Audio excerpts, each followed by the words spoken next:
Molt bona tarda, molt bon vespre gairebé d'hivern a tots els que heu vingut, a tots i totes els que sou aquí, moltes cares conegudes dels que ens seguiu en els debats i també en els que ens estan seguint des d'una sala anexa que hi ha dalt una pantalla de circuit tancat que també podran seguir la conferència. També molts dels que hi heu vingut i moltes altres persones podran després seguir la conferència en el vídeo, que normalment el pengem al web de debats i us convidem a compartir aquest vídeo, si us ha agradat, amb altres persones. Normalment les noves tecnologies ens permeten això, tenir un debat més presencial però després poder fer una segona onada. Bé, benvinguts, us deia, en aquesta edició dels debats d'educació. Avui parlem de l'educació del talent, el paper de l'escola i de les famílies, i pels qui no em coneixeu, jo sóc Ismael Palacín, el director de la Fundació Jaume Bofill. Els debats d'educació són una iniciativa que ja va néixer en 2003, o sigui, ja és una iniciativa madura, ja consolidada, és una iniciativa dels Estudis d'Educació i de Ciències de l'Educació de la Universitat Oberta de Catalunya i de la Fundació Jaume Bofill, en els que tenim la sort de tenir el suport incondicional del Museu d'Art Contemporani de Barcelona, aquesta fantàstica sala que ens acull i que normalment té la mida ideal, normalment l'omplim perquè hi hagi allò un entorn de debat, de reflexió, una participació intensa, però avui hem desbordat l'assistència i unes de les persones ens segueixen, dèiem, des de dalt.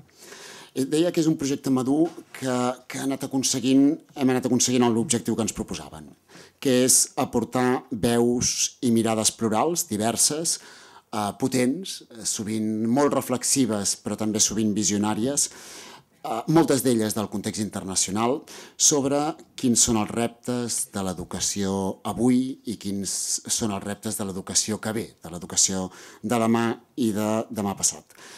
Sempre hem pretès i seguim buscant promoure uns debats de qualitat adreçats als professionals, als tècnics, als experts i també a aquells que prenen decisions o que pertanyen a les associacions de pares i de mares i altres moviments compromesos no només amb la reflexió sinó amb la millora concreta de l'educació al nostre país. Volem contribuir a donar unes coordenades de debat, a posicionar una sèrie de temes i en això us agraïm enormement la funció d'antena que ens feu, amb suggerències, amb propostes, molt sovint, a l'hora una mica de buscar quina és l'agenda de temes en què, anem a dir, més enllà de les discussions del dia a dia sobre gestió, sobre recursos, sobre metodologies i sobre tècniques, podem donar unes coordenades una mica més desplaçades, una mica més... És a dir, unes coordenades que parteixen del convenciment de que debatre sobre educació, de que enriquir la reflexió sobre educació pot servir perquè després la nostra pràctica, perquè després les decisions que prenguem siguin molt més sòlides i ens puguem anticipar en aquells coneixements que ja tenim disponibles però que ens parlen d'allò que hauríem d'aprofundir. Aquest any hem tingut diversos debats, pels qui ens heu seguit. El darrer va ser la Isabel Soler, amb la competència lectora. També va venir Gary Orfield de la Universitat de Califòrnia parlant sobre les alternatives a la segregació escolar als Estats Units. Va venir Cristóbal Cobol parlant de l'aprenentatge invisible i Jean-Yves Rocher parlant de l'evolució de les polítiques d'educació prioritària davant del repte de la igualtat. Avui, dèiem, tenim amb nosaltres una persona molt coneguda, molts de nosaltres l'hem seguit durant anys, en la seva forta capacitat de crear un pensament estructurat, un assaig, unes tesis. José Antonio Marines, filòsof, assagista, pedagog i també un emprenedor com a director de la Universitat de Padres, una iniciativa que ha tingut una repercussió i un compromís enorme a l'hora de parlar de l'educació. No esgotaré el que ha fet perquè en Josep Maria Montmimó, el professor de Ciències de l'Educació de la Universitat Oberta de Catalunya, és qui ens presentarà el ponent i la ponència d'avui. Molt bé, moltes gràcies, Ismael. Bé, efectivament, per als estudis de Psicologia i Ciències de l'Educació de la UOC constitueix una magnífica oportunitat col·laborar amb la Fundació Jaume Bofill i amb el Museu d'Art Contemporani de Barcelona en l'impuls dels debats d'educació, que, com diu l'Ismael, mantenen la pretensió d'obtenir mirades diverses que ens ajudin a repensar quins reptes ha d'encarar l'educació en una societat com la nostra i en un moment tan complex com el que estem vivint. A mesura que anem deixant enrere, diria jo cada vegada més enrere, els paràmetres que establia la societat industrial, ens anem endinsant en una nova forma d'economia que troba en la informació la seva matèria primera i en la capacitat de transformar-la en coneixement la principal estratègia de productivitat i de progrés. En aquest món, en aquesta economia del coneixement, la capacitat d'aprendre i la capacitat d'innovar i de fer-ho constantment ha esdevingut el motor principal amb què es propulsa la competitivitat, i l'aprenentatge al llarg de la vida doncs, ja és una fita, un desafiament ineludible per qualsevol ciutadà i ciutadana. En aquest escenari, l'educació pren un especial protagonisme i la confiança dipositada en el talent de les persones és enorme. Les expectatives sobre el talent dels nostres nens, dels nostres joves, és molt important en aquest moment. Però quina mena de talent ens cal per poder esdevenir persones participatives en un món tan canviant com el nostre? Quin tipus de talent necessitem per poder mantenir-nos actius en un mercat laboral globalitzat com el d'avui? Quin talent ens ha de permetre, d'una banda, protegir-nos, jo diria gairebé, no? Protegir-nos del diluvi d'informació que cau en la nostra vida quotidiana, i de l'altra, saber desencriptar el bombardeig mediàtic en benefici del propi coneixement. I després d'aquestes preguntes, de seguida ens en formulem d'altres que són gairebé recurrents. I aquest talent ens ve donat? Podem generar talent? I en aquest cas, com hi intervé l'educació? El títol del debat d'avui intenta concretar encara més aquesta pregunta i, com ja heu pogut veure, doncs el que ens plantegem és quin és el paper que hi pot jugar l'escola, quin és el paper que hi poden jugar les famílies. El nostre convidat d'avui, el professor José Antonio Marina, ens ajudarà a interpretar aquestes preguntes a partir d'una dilatada tasca d'investigació com la seva, que li ha permès elaborar una teoria de la intel·ligència que comença en la neurociència i acaba en l'ètica. Des d'aquesta trajectòria se'n desprèn un ventall ample de publicacions que fan èmfasi en els mecanismes de la creativitat, en el llenguatge, principalment en la voluntat, la motivació i recentment en el cervell infantil. El rigor de la seva activitat de recerca ha estat reconegut amb nombrosos premis i distincions i, a d'altra banda, ha estat acompanyat d'un esforç sostingut per acostar al gran públic aquests grans temes. En aquest sentit, paral·lelament a la seva activitat com a assagista, el professor Marina es troba compromès en projectes que ell anomena de mobilització educativa, entre els quals, com deia abans l'Ismael, destaca efectivament la Fundació Educativa Universitat de Padres, no? Amb què manté la seva determinació d'involucrar el conjunt de la societat en la tasca de millorar l'educació. De fet, en aquest propòsit, debats d'educació, doncs, hi anem de la mà. De fet, aquest és un propòsit compartit. Debats d'educació també manté aquesta ambició de promoure la sensibilització i la corresponsabilitat de la comunitat educativa entesa en aquest sentit extens, en el seu sentit més ample. Esperem, doncs, que el debat d'avui pugui contribuir precisament a aquest objectiu. Professor Marina, com vostè vulgui. Gracias a Ismael y a José María por la presentación. Al hablar de educación en un contexto como este, me viene a la memoria una anécdota de un campesino vasco que ve a un amigo suyo salir de la iglesia y le pregunta: hola Chomín, ¿de dónde vienes?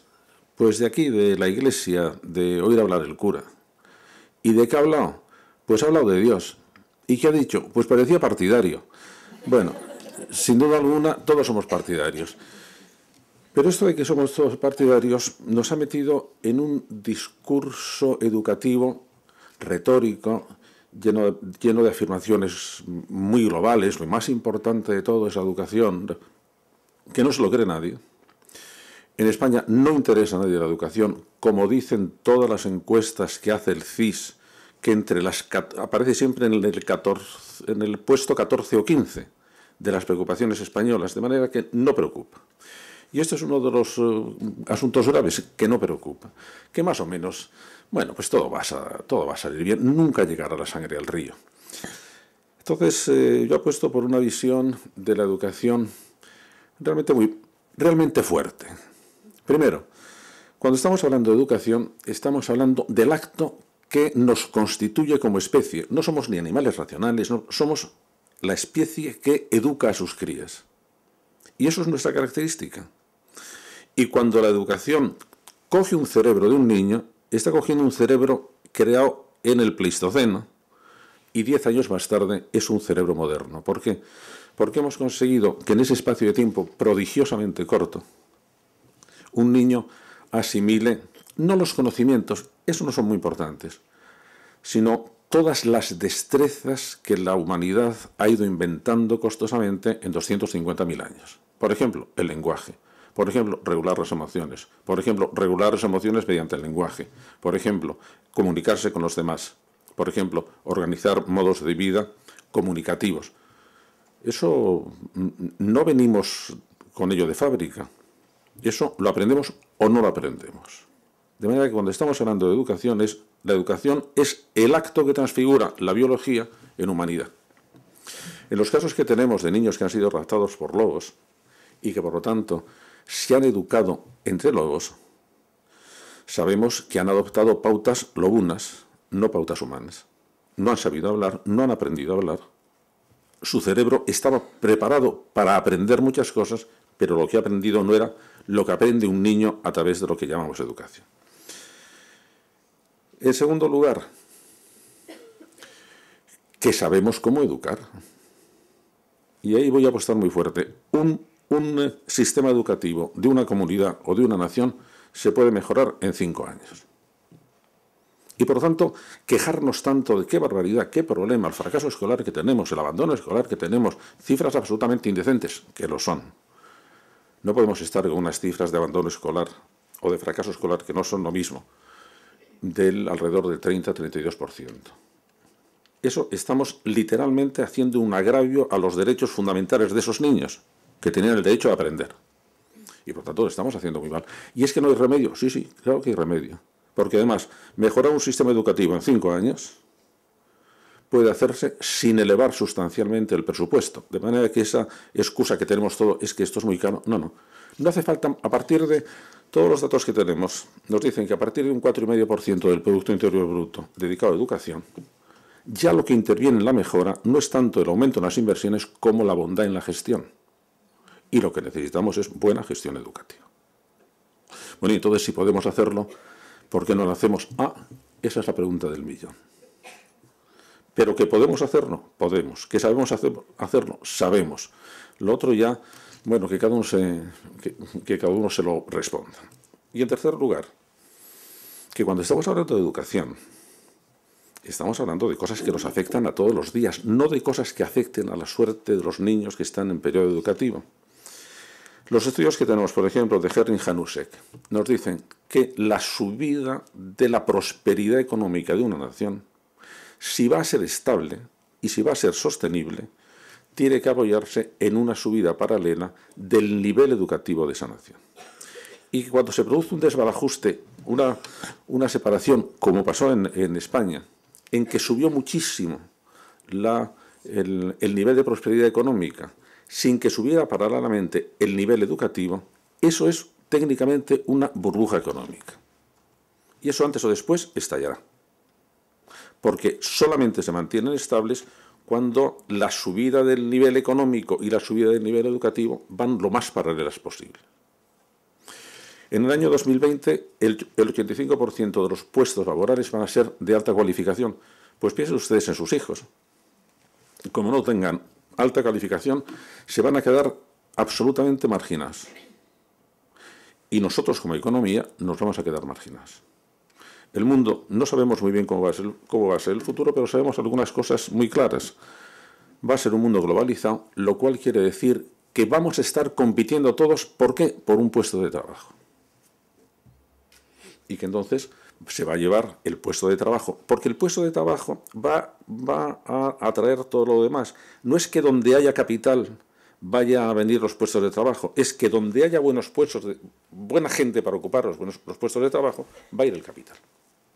¿Por qué tenemos la contabilidad de grandes compañías estadounidenses que se llevan en ciudades de la India? Porque en la India las universidades están formando matemáticos e informáticos de una calidad absolutamente descomunal. Si eso le añadimos que son más baratos los costes, pues no hay duda.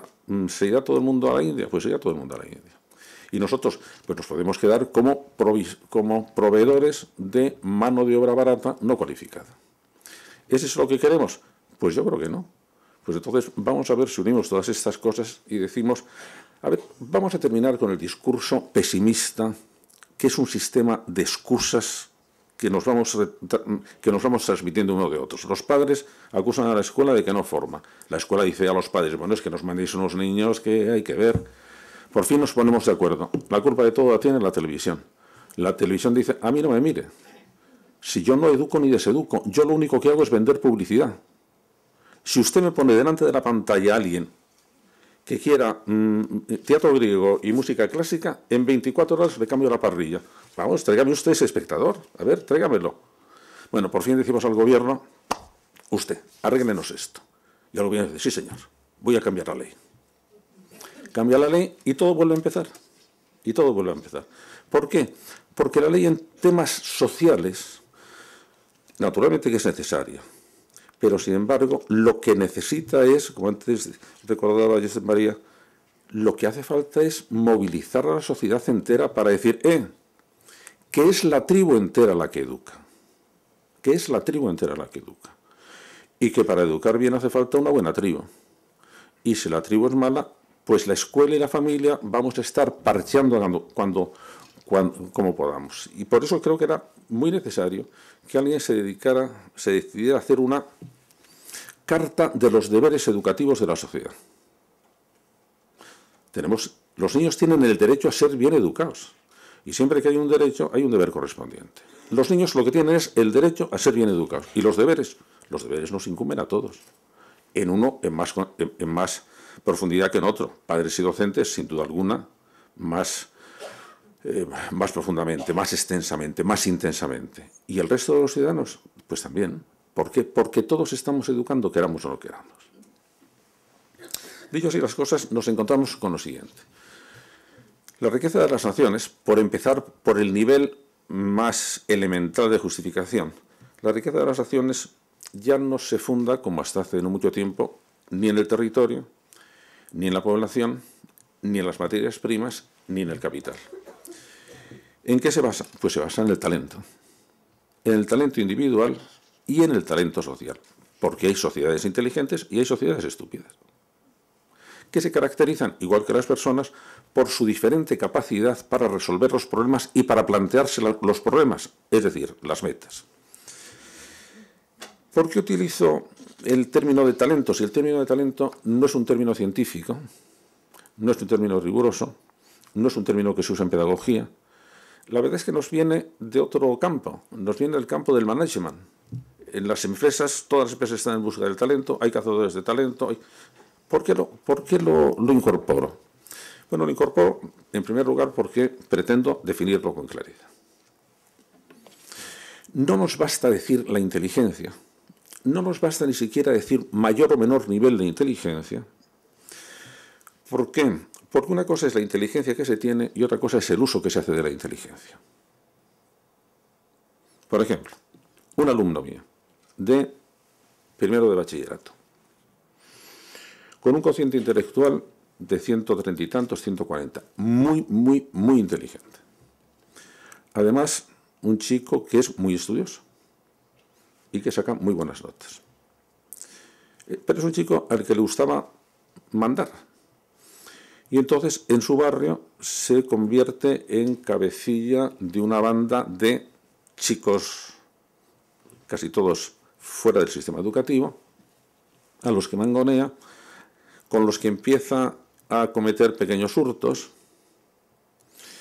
Al año siguiente no va al instituto, porque se ha convencido de que él es más listo que sus profesores y más listo que sus compañeros, y que en la escuela no le van a enseñar nada porque la sabiduría está en la calle. Aumenta el negocio, se mete en tráfico de drogas, en este momento tiene 23 años y está en la cárcel. Bueno, ¿y este muchacho es inteligente o es estúpido? Hombre, los test me dicen que es muy inteligente. Lo que ha hecho con su inteligencia es muy estúpido.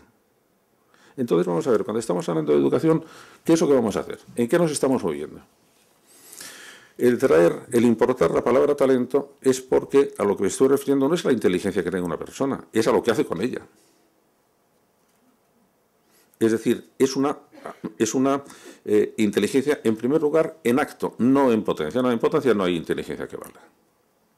Es la persona que es capaz de enfrentarse con los problemas, elegir bien las metas, movilizar la energía suficiente para esas metas, buscar información donde necesita y que tiene las virtudes de la acción necesaria para realizarlo. ¿Por qué? Pues por aquello que decía Gracián, que era un pelma, pero tenía mucho talento para las frases. De nada vale que el entendimiento se adelante si el corazón se queda. De nada vale que sepa yo muy bien cómo hay que resolver un problema si luego no me atrevo a resolverlo. Cuando estamos hablando, por lo tanto, de talento, estamos hablando de lo que algunos americanos llaman successful intelligence, la inteligencia exitosa.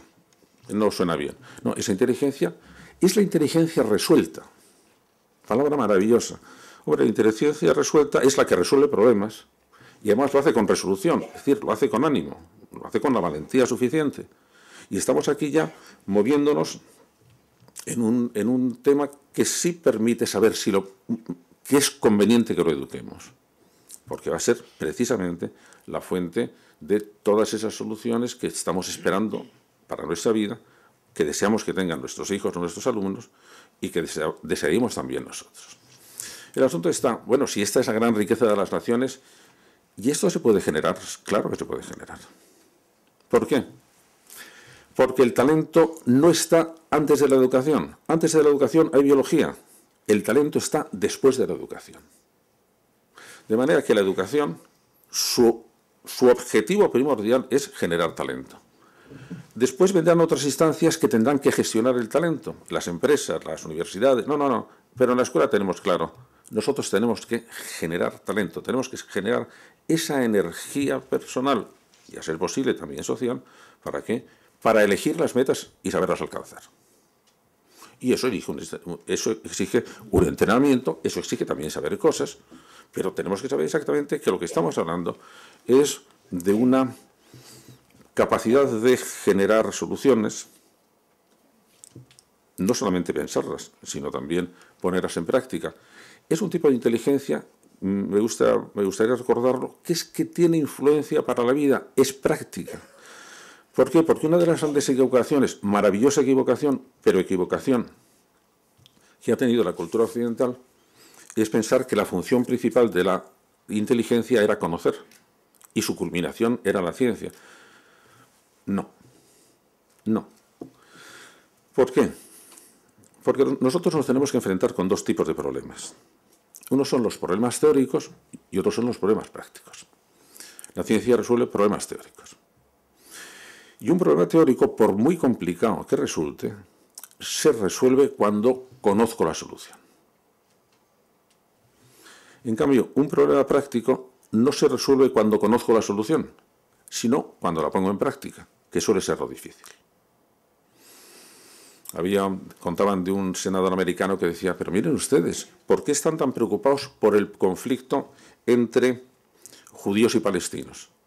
Si la solución es muy sencilla. Basta con que todos se comporten como buenos cristianos. Sí, teóricamente impecable. Prácticamente no, porque ninguno de los dos son cristianos, de manera que empezamos mal. Cuando estamos hablando, cuando estamos hablando de la educación, pues muchas veces nos estamos equivocando. Vamos a ver, ¿es tan importante que la educación sea buena? Vamos a fijarnos en los objetivos. Contaban de un profesor de pedagogía americano que el primer día de clase a sus alumnos iban a ser futuros profesores. Decía: señores, he dedicado todo el verano a enseñar a hablar a mi perro. ¿Está ahí fuera? Si quieren ustedes, le introduzco para que les haga una demostración. Sí, que pase. Entra el perro, se tiende, pasan 5 minutos, no dicen una palabra, pasan 10 minutos, no dicen una palabra, y ya un alumno se levanta y le dice: señor profesor, su perro no habla. Y el profesor dice: sí, recuerden que yo les he dicho que había enseñado a hablar a mi perro, no que mi perro hubiera aprendido. Si a nosotros nos da igual enseñar, si lo que queremos es que aprendan. Si lo que queremos es que aprendan. Y todo niño tiene posibilidad de aprender. Todos. Unos con más facilidad y otros con menos facilidad. Bueno, para eso estamos nosotros. Hombre, si a todos nos gustaría tener alumnos maravillosos. No, nosotros tenemos los alumnos que nos vienen. Y hace un par de años me pidió un escritor francés fantástico, Daniel Pennac, que se quería publicar su último libro, que se llamaba Mal de escuela, que les recomiendo. Y él contaba que había sido profesor de literatura durante muchos años y que quería escribir de una escuela que él había vivido y de la que se hablaba poco, que era la escuela de los zoquetes. Porque es que yo era un zoquete. Yo era un zoquete que mi familia dice que tardé 3 años en aprender a hacer la letra A. Y claro, esos son los niños que necesitan de la escuela. Si los buenos alumnos salen con escuela, sin escuela o como sea, estos son los que necesitan. Y es eso los que tenemos que saber qué hacer con ellos.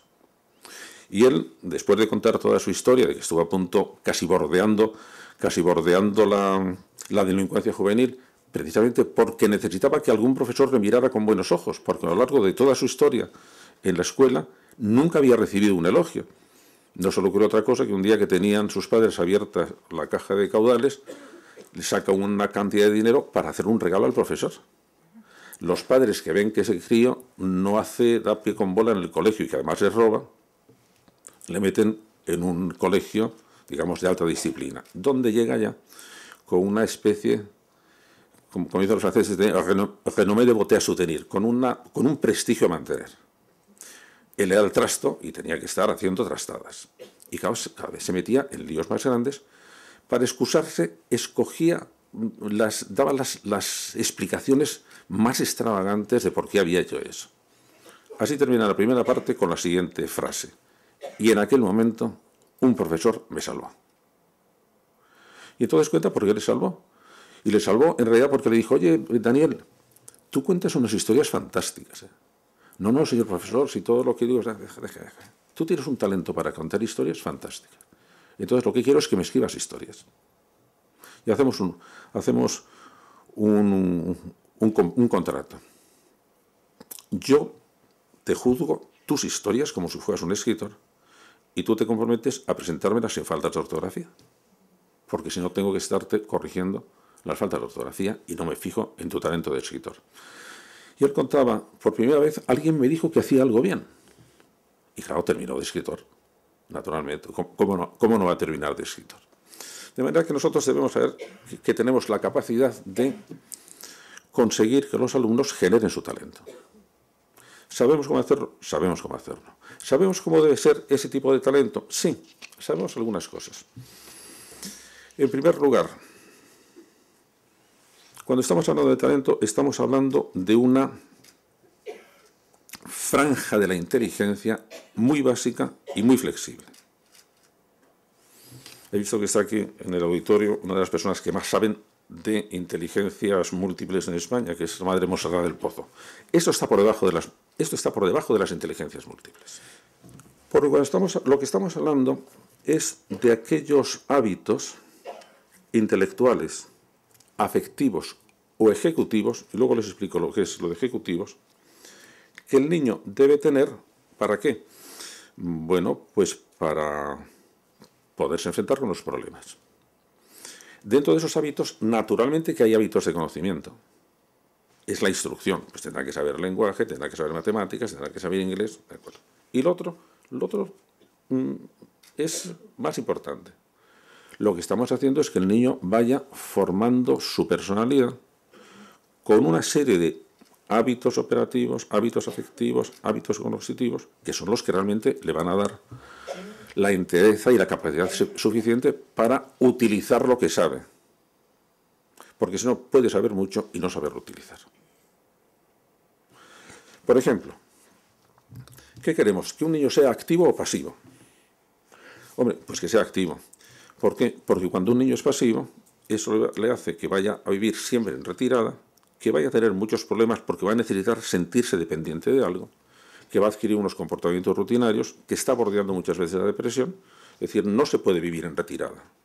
Necesitamos que el niño sea activo, que tenga iniciativa, que sea emprendedor de cualquier cosa, que ante los problemas vaya hacia ellos, no se oculte. ¿Qué queremos? ¿Que sea vulnerable o que sea resistente? Hombre, que sea resistente. ¿Por qué? Porque si es muy vulnerable se nos va a romper enseguida. Y no podemos asegurarle que no vaya a tener problemas en la vida, los va a tener. Y por lo tanto, esa especie de reciedumbre, esa especie de aguante, es realmente importante. Vamos a ver, que sea optimista o pesimista. Hombre, que sea optimista. ¿Por qué? Porque el optimismo permite movilizar energías que el pesimismo agota. Pues mejor que sea optimista. Que sea sociable o insociable. Bueno, que sea sociable porque la insociabilidad le va a plantear muchos problemas. De manera que conviene que sea sociable. Que sea seguro o que sea inseguro. No, que sea seguro. La inseguridad pasa lo mismo, la inseguridad le va a conducir a que esté siempre intentando ponerse a la defensiva, intentando esconderse. Igual como una persona insociable puede acabar teniendo miedo a cualquier tipo de relaciones, siendo incapaz de querer a una persona. ¿Por qué? Pues porque es que soy muy insociable, porque no entiendo a otra persona. Bueno, hasta ahora, todos esos rasgos se decía, pero esos no son aprendidos. Eso forma parte del carácter de una persona. No, esos son aprendidos. Y entonces, bueno, es que lo que sabemos ahora, lo que nos da unas armas educativas como no hemos tenido nunca, es que sabemos que el condicionamiento genético tiene muy, muy, muy limitada acción. Que las 2 décadas finales del siglo pasado fueron las décadas del genoma, las décadas de la genética, y que ahora estamos en otro aire.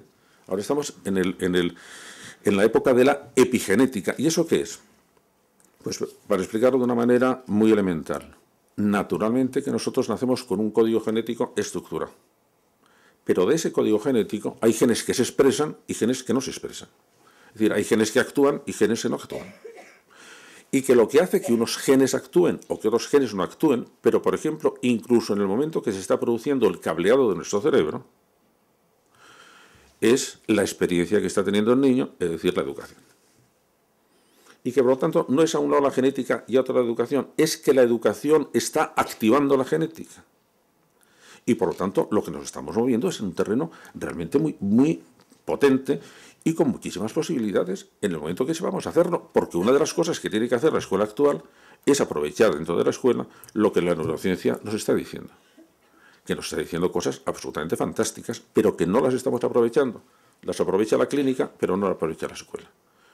Y tenemos que saber exactamente cómo se está formando el cerebro del niño. Por ejemplo, uno de los problemas que tenemos todos es, como decía la zarzuela, que a un lado la cabeza y al otro el corazón. Uno dice que sí y el otro dice que no. Es decir, que tenemos muchas veces enfrentamientos entre nuestras emociones y nuestra capacidad de razonar. Bueno, eso tiene una justificación. Yo juraré que no lo he dicho.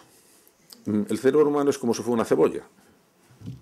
Poco científico, pero es verdad. En el núcleo, que es el más antiguo, están los centros que tienen que ver con las emociones y con la memoria. Son muy viejos, muy viejos, muy viejos, es decir, que nacemos con un cerebro emocional de hace muchos cientos de miles de años y que cambia con lentitud.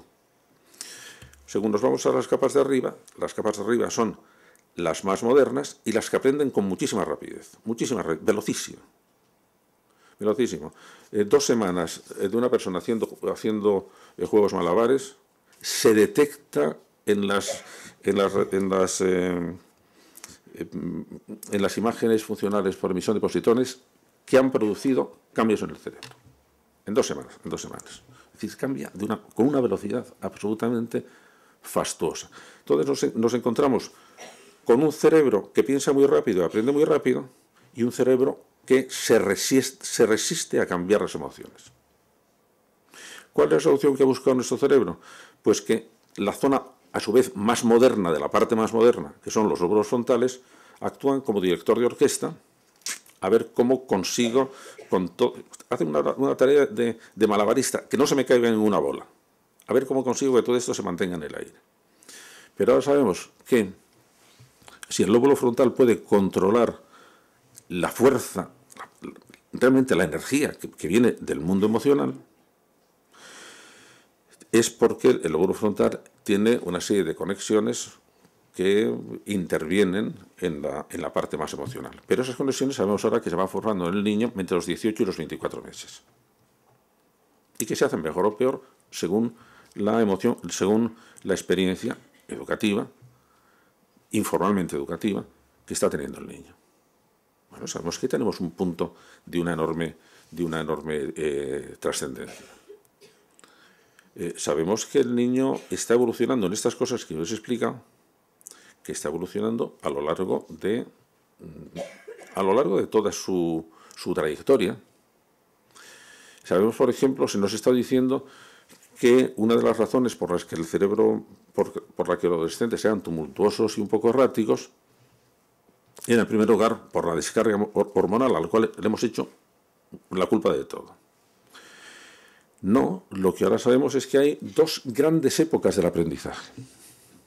Hay la época que decíamos todos, hasta los 3-4 años, pero luego hay otra segunda etapa de oro que es desde los 13 a los 16 a los 17, en que se vuelve a rediseñar todo el cerebro del adolescente con fenómenos absolutamente paradójicos y magníficos. El adolescente pierde una cantidad, en algunas zonas, de cerca del 20% de enlaces neuronales y, sin embargo, su eficacia es absolutamente genial. Cambia, el cerebro del adolescente cambia. Y entonces se encuentra como quien ha aprendido a conducir en un utilitario y de repente se encuentra al volante de un Mercedes. Hombre, tener la potencia de un Mercedes es fantástica, pero como no sepas conducirle, te pegas contra la pared. Y a los adolescentes hay que decirle, oye, tienes un coche fantástico, a ver si aprendes a conducirle. ¿Por qué? Porque es el momento en que está volviendo a hacerlo. Todas estas cosas tenemos que acercarlas a la escuela, porque nos van a dar unas pautas realmente muy claras. Educación es instrucción más formación de la personalidad. Y tenemos que hacer las 2 cosas. Tenemos que dar instrucción, pero si eso no tiene gran problema. Enseñar al niño cosas no tiene especial problema. Hay muy buenos didactas. En todo caso, tenemos que hacer algo complicado. Algo complicado. Por ejemplo, no sé si ustedes se han enterado, porque no ha trascendido mucho, de que ha cambiado la orientación educativa en toda Europa. Porque ha pasado, después de los acuerdos de la Cumbre de Lisboa del 2000, ha pasado a ser una educación basada en asignaturas, que son verticales y estancas, a una educación basada en competencias que son transversales. Aquí se hizo precisamente, y tenemos una ley educativa que mezcla las 2 cosas. Sigue siendo asignaturas y luego se mencionan las competencias. Y entonces, pues eso va a estar así, sin aprovechar ninguna de las 2 cosas. ¿Por qué era importante todas las competencias? Porque nos encontramos con un problema. Y el problema era que la capacidad de transferir conocimientos que se han aprendido en una asignatura a otra asignatura es complicadísimo y no se hace. Lo que aprendo en física sirve para física, lo que aprendo en matemáticas sirve para matemáticas y lo que aprendo en lengua sirve para lengua. Y ahora lo que estamos intentando es, oye, que ahora tenemos que aprovechar mejor todas las conexiones entre asignaturas para decir, entre todas las asignaturas, este es el programa que hay que hacer. Y por lo tanto, todos los profesores debían ser entrenadores de todo. Pero hombre, algunos tienen que saber más lengua, otros tienen que saber más matemáticas y otros tienen que saber... Pero todo el currículum de un curso debía ser integrado.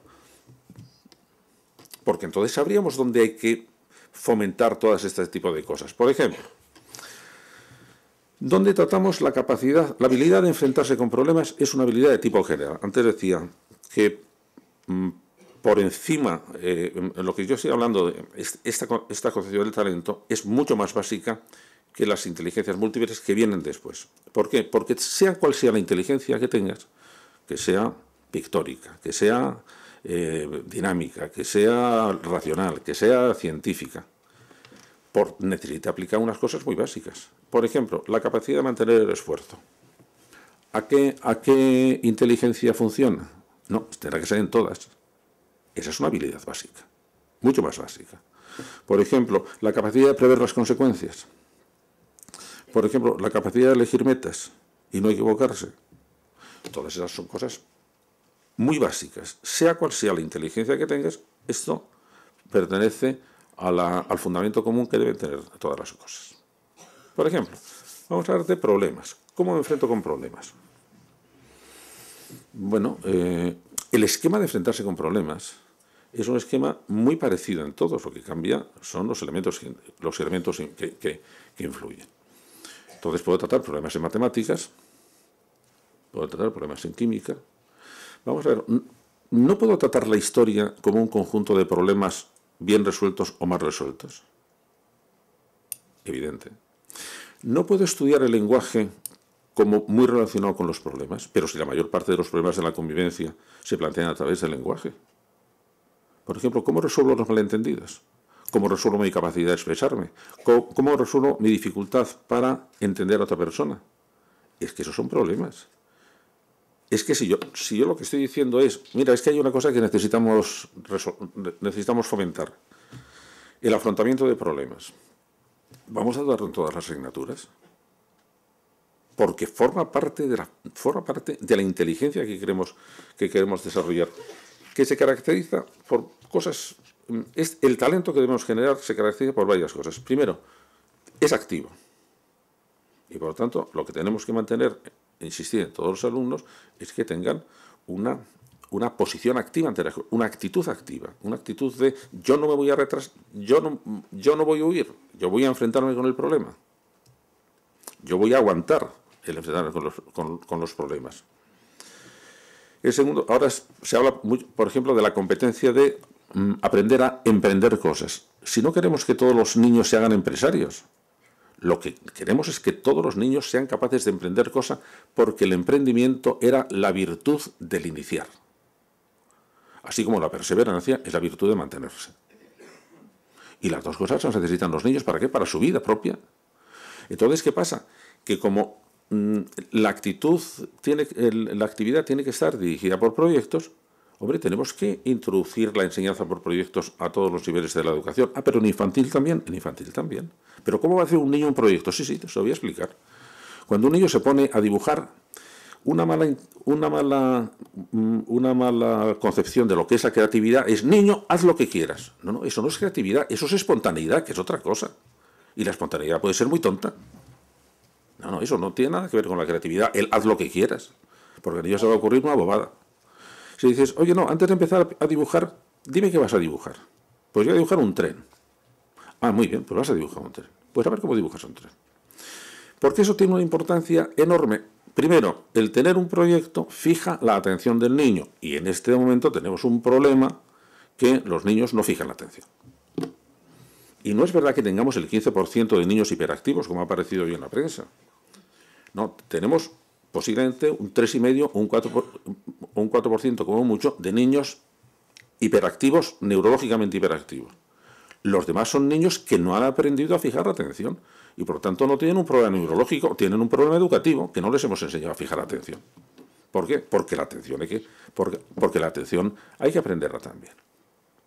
Primero, que sean niños que tengan una actitud activa ante las cosas, que tomen la iniciativa, que sean autónomos. Si es ahí por donde van a encontrar el camino de la libertad, tienen que tomar decisiones sobre su vida o sobre lo que vayan a hacer. En segundo lugar, tienen que ser capaces de aprender a lo largo de toda la vida. ¿Y esto cómo se hace? Vamos a ver, aquí entramos en uno de los terrenos que más preocupa a todo el mundo, porque además se ha convertido en una especie de muletilla. No, a este niño lo que le falta es motivación. Con lo cual decimos, pues ya se ha terminado el asunto, porque si no tiene motivación, el pobre, si además no tiene motivación. Vamos, es que se podía poner una persona con una pancarta en la que decía, por favor, dime un poco de motivación. Porque sí es cierto que todos necesitamos un poco de motivación, pero necesitamos otras cosas más. Y cuando estamos hablando de ¿y cómo motivo yo a este niño? ¿O cómo le enseño yo una cosa para la que no está motivado? Sí que no tratamos en el coloquio, porque se me está terminando el tiempo y me encantaría las cosas teóricas que yo he dicho aquí que se pueden enseñar. Bueno, vamos a ver si es verdad. ¿Cómo se pueden enseñar en casos concretos? ¿Cómo puedo yo enseñar a un niño una cosa que no le interesa? Porque claro, lo que estamos haciendo en la educación es pretender que al niño le interesen las cosas que me interesan a mí. Si es que me interesan, o las cosas que yo creo que son buenas. A ver, ¿qué hacemos con esto? ¿De dónde saco eso? ¿Qué papel tiene la motivación? ¿Y qué puedo hacer en un caso clarísimamente como este? Que es, me invento la motivación, se la doy por transfusión en vena. ¿Qué hago con un niño que no está motivado? ¿Hay algo que hacer? ¿O pongo novelas San Pancracio? Bueno, que tengan la motivación de aprender, porque van a tener de aprender, no de estudiar. No de estudiar. Si estudiar a nadie le gusta, lo que le gusta es aprender. Y por lo tanto, ¿cuánto cuidamos realmente la experiencia del aprender en el niño?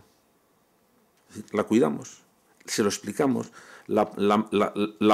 hacemos que lo paladee. Claro, porque la persona que ha aprendido una cosa es una experiencia absolutamente fascinante para todos, porque para el niño no va a ser, si además lo es antes de entrar en la escuela. ¿Qué hemos hecho? ¿Por qué hemos cambiado el gran deseo de aprender que tiene el niño por el deseo de sacar buenas notas que tiene el estudiante? Y estamos haciendo una cosa un poco rara, y no especialmente bueno, desastrosa. ¿Cómo mantenemos la motivación de aprender durante toda la vida? En tercer lugar, que sean capaces de crear. Vamos a ver, lo de crear, ¿qué es crear? Bueno, crear es producir intencionadamente novedades valiosas. ¿A qué se opone? Se opone a la rutina, se opone a la repetición, se opone al desistimiento de, si no sé una cosa en la primera, no lo hago, ya no me esfuerzo. La inteligencia crea muchas cosas, crea formas de vida, crea ciencia, crea arte, crea platos de cocina, crea bonitas relaciones, crea buenas conversaciones. Lo que hace es, no me voy a refugiar en sistemas automatizados para quedarme ahí, sino que, precisamente porque los problemas son muy complejos, muy cambiantes y muy rápidos, tengo que ingeniármelas. ¿Para qué? Bueno, pues para encontrar soluciones cuando todo parece que no tiene solución al asunto. Bueno, ahí está esta parte que también tenemos que... ¿Se puede educar? Sí, claro que se puede educar. La creatividad es un hábito. Y como todos los hábitos, se enseña. Cuarto, necesitamos inteligencias capaces de evaluar bien. Se lo dije al principio. Evaluar bien a elegir bien las metas, evaluar bien a ver si las estamos consiguiendo, evaluar bien nuestras capacidades, evaluar bien las consecuencias. La capacidad de evaluar, es decir, de tener unos criterios realmente válidos para la evaluación, forman parte de la estructura básica de la inteligencia. ¿Que ahí están los valores morales? Por supuesto, también. ¿Solo los valores morales? No. Hay criterios para distinguir qué es una afirmación científica o una afirmación de tomadura de pelo. Es decir, Cuando se ve, por ejemplo, el número de cadenas televisivas en este momento que están lanzando todo tipo de caraduras, de tiradores, echadores de cartas, de adivinadores del pensamiento, pero bueno, tanta ciencia y tanta tecnología, y estamos en un periodo de credulidad absolutamente colosal. ¿Cómo es posible que tanta gente pueda estar soportando esas estupideces de todo ese tipo de personas? Bueno, pues porque no estamos ahí desarrollando dentro de nuestros alumnos la capacidad de evaluación, que en lo que tiene que ver con la verdad es los criterios de evaluación de una verdad. Porque esto es una tomadura de pelo, porque si no saben distinguir eso, son carne de cañón, les van a tomar el pelo todo el mundo, si no tienen capacidades de evaluar lo que reciben. Bueno, estas son las capacidades que tendría en regla general. Bueno, y por último, las capacidades de las que les he hablado antes, que son las virtudes de la acción. ¿Cuáles son? Las virtudes de la iniciativa, yo me arriesgo, son las virtudes de la perseverancia, bueno, yo voy a mantener esto. Son las virtudes de la resistencia. Sí, yo he fracasado. ¿Y qué? Por ejemplo, la actitud que tenemos en España respecto del fracaso ha inutilizado la vida de un montón de personas. Mientras que, por ejemplo, en una empresa de Estados Unidos se desconfía de la persona que va a pedir trabajo y no reconoce que ha tenido algún fracaso en la vida, pues usted se arriesga un poco, ¿eh? ¿A usted todo lo ha hecho bien? Pues usted ha intentado poquitas cosas, ¿eh? Dígame en qué ha fracasado. ¿Y cómo ha salido el fracaso? Cuando nos planteamos delante de un alumno y damos por sentado de que todo el mundo hace las cosas mal, pero que lo importante es saber aprovechar de los errores, empezamos a enfocar la educación de una manera más de acuerdo de lo que nosotros, por ejemplo, valoramos en nuestro trabajo. Vamos a ver, ¿alguien ha trabajado en una empresa donde no se permitan los errores? Esa empresa va a la quiebra. ¿Por qué? Porque nadie se va a atrever a iniciar nada. Porque cuando inicias, corres el riesgo. Las empresas que funcionan bien tienen un porcentaje de errores admisibles. Es decir, eso, si tú equivócate, hombre, no te equivoques siempre, pero tienes que poderte equivocar, porque si no es que realmente estás haciendo muy poquitas cosas. Yo recuerdo que con quien aprendía la resolución de problemas matemáticos era con un gran matemático que se llama Polya, que tiene un libro muy famoso que es How to Solve It, ¿cómo se resuelve? Y él decía, bueno, yo he llegado a la conclusión de que haciendo problemas me equivoco aproximadamente el mismo número de veces que mis alumnos. Y dice, la única ventaja que tengo es que yo me doy cuenta antes que mis alumnos de que he metido la pata. Y la saco. Y mis alumnos siguen y siguen y siguen y siguen. De manera que no es que no tenga equivocaciones. Es que, bueno, las saco antes. Este es un marco educativo. Este es un marco educativo que podemos hacer. ¿Y quién tiene que hacerlo? Vamos a ver.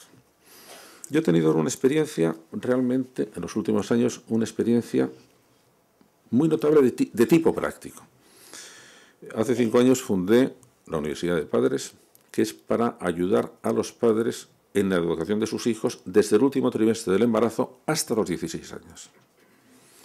Son cursos muy detallados, porque los padres se matriculan según la edad del niño. De manera que el padre que tiene un niño de 3 años está en curso distinto del padre que tiene un niño con 4 años. ¿Por qué? Porque en cada momento, el momento evolutivo del niño es distinto, los recursos que conviene en ese momento potenciar son distintos y los problemas que aparecen son distintos. Y, como lo que queremos es estar muy pegados al terreno, lo hemos dicho así. Claro, con eso nos hemos encontrado con una metodología para poder enseñar todas estas cosas que les he dicho. La seguridad, vamos a ver, me lo preguntan luego en el coloquio, ¿cómo puedo yo enseñar la seguridad de un niño en sí mismo, por ejemplo? Bueno, cuando lo que estamos intentando es educar hábitos, no podemos tener programas secuenciales. Ahora haz esto, luego otro, luego otro. Tenemos que tener programas en espiral. No, vas a ir pasando por los mismos sitios en distintos niveles. ¿Por qué? Porque vas creciendo. Pero tienes que pasar por los mismos sitios, porque entonces es cuando se está favoreciendo o fortaleciendo el hábito de la creatividad, o el hábito de la seguridad de sí mismo, o el hábito del optimismo, o el hábito de la generosidad, o el hábito, la enseñanza de las virtudes. Que como en Europa nos pasamos de listos, hemos decidido que eso era una antigualla, y además una antigualla eclesial y con moralina, y hemos dicho que esto de las virtudes no va con nosotros. La Asociación Americana de Psicología ha dicho, pues mire usted, esto es lo más importante que podemos ahora investigar. Y llevan cerca de 15 años haciendo el estudio más sistemático sobre la educación de las virtudes. Claro, en inglés se llaman strengths, que son fortalezas, que suena mejor. Pero lo que están diciendo, pues ustedes es lo único que tenemos. Sí, cuando queremos a un niño que tenga recursos, lo que estamos es intentando que adquiera las fortalezas, ¿para qué? Para enfrentarse a lo que le venga. Y estos, los listillos europeos, antes los llamaban virtudes, que virtudes es una palabra, era la traducción de una palabra griega maravillosa que era arete, que eran las grandes fortalezas para la excelencia. Y eso, no, esto es doña virtudes, que era una pacata. No, si lo que estamos hablando es las grandes fortalezas que el niño puede tener. Y esas sabemos cómo se están haciendo. ¿Quién lo tiene que hacer?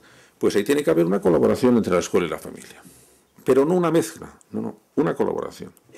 Y desde la escuela se le debe decir a la familia, porque los docentes somos la conciencia educativa de la sociedad, que nosotros somos quienes tenemos que saberlo. Y si no lo sabemos, lo aprendemos. Decirle en cada momento a la familia cómo deben ayudar a la escuela. Porque hay una pedagogía de las familias en relación con la escuela. Por ejemplo, no es lo mismo la escuela, no es lo mismo la ayuda que pueden unos padres proporcionar a la escuela en primaria que en secundaria. En primaria, por ejemplo, pueden ayudar también en los contenidos. En secundaria no, porque la mayoría de los padres no saben los contenidos que está estudiando su hijo. Entonces, ¿qué tienen que hacer los padres para ayudar a sus hijos en relación con la escuela? Bueno, eso es lo que tienen que hacer. Primero, enterarse de lo que están estudiando. Segundo, saber exactamente en cada momento qué es lo más importante que tienen que hacer. Por ejemplo, la gestión del tiempo. Ahora nos estamos encontrando con una peculiaridad. Todo el mundo habla de los niños hiperactivos, y es verdad que hay niños hiperactivos, es decir, niños que fijan mal atención y que controlan mal los impulsos. Pero nos estamos encontrando con muchos niños que son niños desorganizados.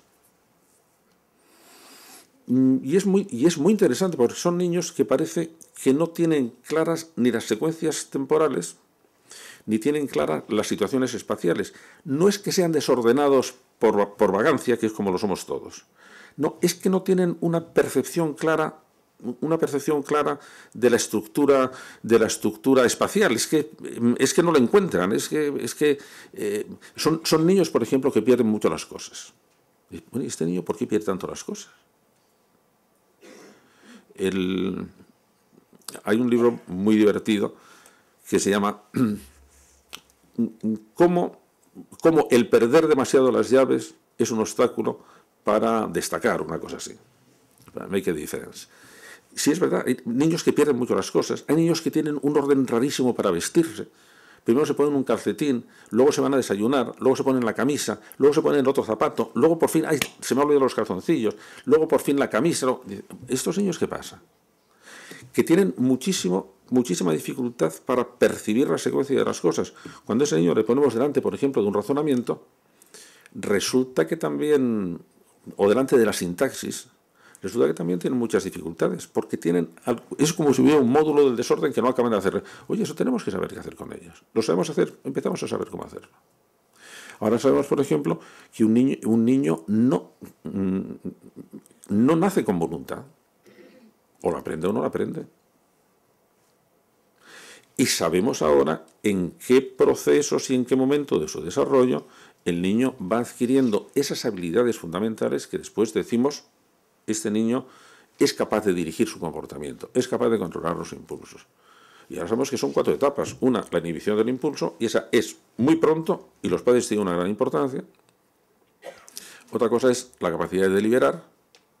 En eso la escuela entra, porque tiene que proporcionar al niño opciones distintas sobre las que poder elegir. Otra es la capacidad de decisión, que ahí influye familia y escuela, porque uno de los obstáculos para la toma de decisiones es el miedo, y el miedo se aprende en la escuela y se aprende en la familia. y por lo tanto no aprenderlo es cosa de la familia y cosa de la escuela. Y por último, hay que poner en práctica lo que se ha decidido, y esas son las virtudes de la acción, que esas partes se aprenden en la familia, porque empiezan desde muy pequeñitos, y partes se tienen que hacer en la escuela. De manera que necesitamos una pedagogía conjunta. Los libros de la Universidad de Padres, que no me importa recomendárselos porque todos los fondos van a la Fundación Universidad de Padres, es decir, que no tengo ningún interés económico, los hemos llamado una biblioteca para padres y docentes, porque sería estupendo que los dos leyeran algunos mismos libros, para que supieran decir, oye, sí, esto me toca a mí, esto te toca a ti. Y en este momento eres tú quien tienes que tomar la iniciativa. Por ejemplo, nunca vamos a poder ir a la escuela, en la escuela vamos a obtener el grado de diferenciación necesario, porque aunque lo hagamos mucho, tenemos límites de tiempo, tenemos límites de profesorado. Los padres, sobre todo en las primeras etapas, pueden, con ayuda de los maestros o con ayuda de los tutores, pueden terminar de hacer la educación diferenciada para su niño, porque su niño necesita unas cosas distintas a los niños de otro. Pero a los padres también tenemos que decirles una cosa muy elemental, pero que se ha olvidado, que todos los niños no nacen iguales.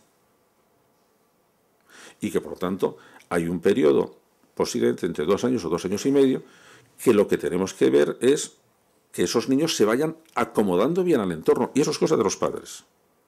Eso es cosa de los padres. Como a los padres hay que decirlos, que han estado durante 9 meses pensando en un niño ideal y luego les nace el niño real. Y que algunas veces entre el niño real y el niño ideal hay una diferencia de aquí te espero. Y que tiene que acostumbrarse a su niño. Igual que tienen que acostumbrarse a haber tenido un hijo.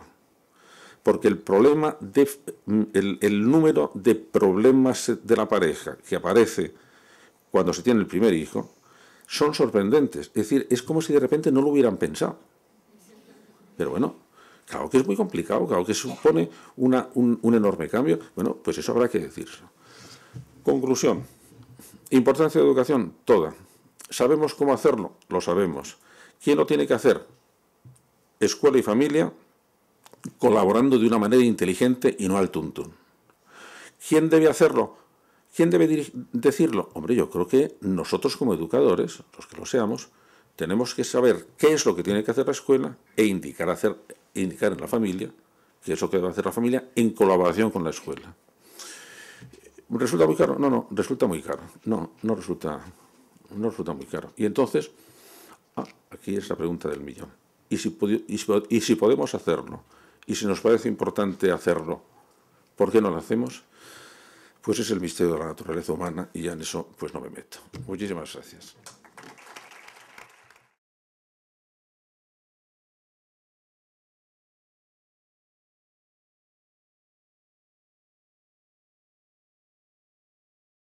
Sí es verdad que una de las vías solo del aprendizaje es el ejemplo. Pero no es solo, ni es unívoco. El mismo ejemplo puede dirigir hacia A y puede dirigir hacia B. Puede fomentar la imitación o puede fomentar el rechazo. De manera que es cierto que necesitamos algún tipo de ejemplo. Lo que necesitamos más bien es un tipo de entrenamiento. Yo he hecho la propuesta de que no nos debíamos llamar profesores. Nos debíamos llamar entrenadores en matemáticas, entrenadores en lengua, porque ahí quedan muy claras las responsabilidades. Yo sé cómo hay que jugar, pero quien tiene que jugar es el alumno. Y si no juega, no aprende. Entonces, no es tanto el ejemplo que dan los padres, sino lo que hacen los padres con sus niños. Por ejemplo. Después, hay otra serie de herramientas educativas que no son solo el ejemplo. ¿Cuáles son? Por más que hemos dado vueltas a todo tipo de libros de pedagogía, de terapia, de todo, son muy poquitos. Son muy poquitos. Vamos a ver, tenemos para inducir a un niño a que haga una cosa o a que aprenda una cosa. El premio. ¿Por qué? Porque todos los, animales superiores tienden a repetir aquella conducta que ha resultado premiada. Y en el caso de los niños, lo que hay que acertar es con qué premio es. No es dar el donos, es muchas otras cosas. En segundo lugar, la sanción. Sí, hay algunas veces que ya se han agotado todos los procedimientos y dicen, pues ya, lo único que me queda es que esta conducta, lo único que pasa es que la sanción sirve para un registro muy corto de cosas. No sirve para dirigir conductas, sirve para bloquear conductas.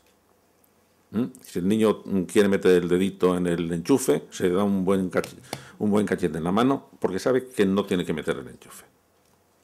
En cambio, si a un niño se le castiga metiéndolo en su cuarto para que estudie, a lo mejor lo que se dedica es a hacer una chuleta. Es decir, no es muy claro lo que vaya a hacer. Pero tenemos el premio y tenemos el castigo. Tercero, tenemos el ejemplo. De manera que el ejemplo, los niños aprenden por imitación y entonces imitan lo que ven, pero siempre están imitando algo. De manera que están sometidos a muchísimos ejemplos. A muchísimos ejemplos. Y cuarto, los niños y los adultos aprendemos a partir de creencias que tenemos en las cosas. Y por lo tanto, muchas veces lo que tenemos que hacer en el niño es cambiar la creencia que él tiene hacia ciertas cosas. Por ejemplo, hacia su capacidad de aprender matemáticas. Como a un niño se le instala en la cabeza la idea de que no vale para una cosa, lo primero que hay que hacer es, voy a ver si cambio esta creencia, porque esta creencia le está literalmente bloqueando todo tipo de aprendizaje. La quinta. Bueno, necesitamos suscitar, o aprendo si suscitamos los sentimientos adecuados. Por eso antes decía que teníamos que cuidar los sentimientos de aprendizaje, son sentimientos muy, muy fuertes. Por ejemplo, creo que entre los derechos fundamentales de los niños habría que incluir el siguiente. Todo niño tiene el derecho a experimentar el sentimiento de éxito merecido alguna vez en la escuela. Y el niño es muy torpe, da igual, eso es tarea del maestro. El maestro tiene que arreglársela, para muy torpe que sea el niño, aunque sea organizar las cosas de tal manera que ese niño haga algo bien y se dé cuenta de que lo ha hecho bien y de que lo ha hecho bien por su cuenta. ¿Por qué? Porque ese sentimiento, el sentimiento de yo he sido capaz, es tan sumamente poderoso que va a querer repetirlo otra vez. Va a querer sentirlo otra vez. Y el niño que ha sentido el éxito merecido ha picado el anzuelo educativo. De manera que una de las cosas que tenemos que hacer es a ver cómo conseguimos que el niño esté eso. O vamos a quitar sentimientos que le estén bloqueando el aprendizaje. ¿Qué son? Un sentimiento de autodesprecio o de minusvalía para aprender. Un sentimiento depresivo que tienen muchos niños. Y un sentimiento de frustración no aceptada. Un niño a quien no hemos educado para soportar la frustración va a tener muy mal el aprendizaje. Porque inmediatamente se va a desconectar. Bueno, ese es otro de los sentimientos que tenemos. De las herramientas que tenemos premio, castigo, imitación, cambio de creencias, cambio de sentimientos y el razonamiento. Como sabemos por propia experiencia todos, el razonamiento convence muy poco. Convence muy poco. Pero tiene que ser la última línea de retirada. Tenemos que tener el razonamiento, pero no pensando que ya hemos razonado y ya por lo tanto el niño tiene que hacerlo. No. Hemos razonado y decir, esto es mi última línea defensiva, pero tampoco hay que razonar demasiado. Es decir, el niño que ha cogido la pataleta en el supermercado y la mamá le siente y dice, mira niño, vamos a hacer un intercambio de opiniones. Hay momentos en que no hay nada que razonar. Y sobre todo, en la adolescencia, porque la capacidad de razonar durante horas y horas y horas de los adolescentes agota a cualquiera. De manera que el razonamiento es justo. Y ya te da el razonamiento y ahora voy a apelar a las otras herramientas. Entonces, ¿qué pasa? Que no tenemos más. No tenemos más. Y la única habilidad educativa, que es la que intentamos transmitir a nuestros padres de la Universidad de Padres, porque no podemos hacer un recetario para todo, es, y en cada caso concreto, a qué herramienta educativa es más eficaz. Y claro, ese es el talento educativo. Pues en este caso concreto, esto esto es más, y en este problema concreto, eso es más importante. Esto es más eficaz. Y bueno, nos está... Y luego, una cosa que nos ha sorprendido, Ana. Tienes toda la razón. Cuando nosotros explicamos a los padres lo que desearíamos que los hijos aprendieran y les estamos diciendo cómo podemos facilitar que aprendan, muchos padres se dan cuenta de que ellos tienen el mismo problema. Y entonces descubren varias cosas. Primero, que ellos también pueden cambiar, porque son problemas que a lo mejor... Y una cosa que hemos cuidado mucho es que nosotros estamos de parte de los padres. Y una idea central en la Fundación de los Padres es: nadie es padre en horario completo. No. Cada uno tiene su vida, sus proyectos, sus aficiones, sus relaciones de pareja. Y luego, durante unos poquitos años, tiene una tarea muy costosa y muy larga, que es: tengo que educar a un hijo. Pero nadie es madre y nada más que madre. No. Es una persona que tiene la función de madre durante un cierto tipo de tiempo. Y por lo tanto nosotros tenemos que ayudarles no solo a que eduque bien su hijo, sino, como nos interesan los padres, a que puedan hacer compatible su proyecto personal de vida, su proyecto de pareja de vida, con el educar bien a sus hijos. Y entonces les estamos dando, por ejemplo, nosotros tenemos escuelas de conversación con adolescentes, que son muy divertidas, porque claro, es todo un arte. Es todo un arte que cuando se lo explicamos, y se lo explicamos a los adolescentes, lo entienden enseguida. Por ejemplo, una chica va con su madre a Zara, una adolescente, y se prueba una blusa. Y dice: oye, mamá, ¿qué te parece esta blusa? Y la madre dice: ¿por qué no te pruebas la talla mayor? O sea, que estoy como una vaca. O sea, tenías que esperar hoy para decirme: eres la peor madre del mundo y nunca volveré contigo a salir de compras. En plena batalla, que la madre no se ocurre decir: pero hija, si yo no te he dicho eso. Una pareja va al restaurante, leen la carta. Yo me digo: me voy a tomar un chuletón de ternera. Qué espléndido, con patatas panaderas. Y la mujer dice: ¿te has fijado que hay también merluza a la plancha?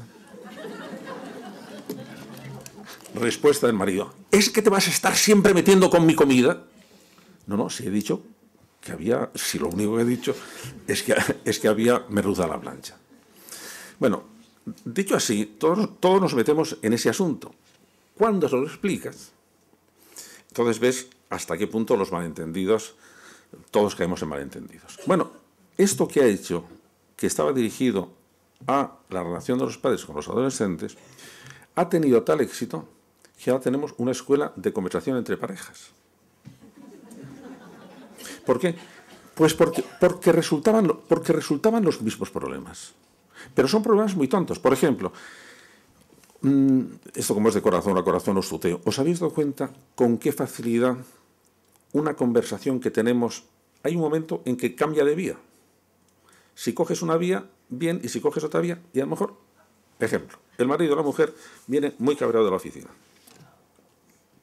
Y se despacha: estoy de mi jefe hasta las narices, es que no hace nada más que chincharme, es que, mira, yo creo que voy a dar un día 2 bofetadas, 2 posiciones. La otra persona decide tranquilizar el asunto.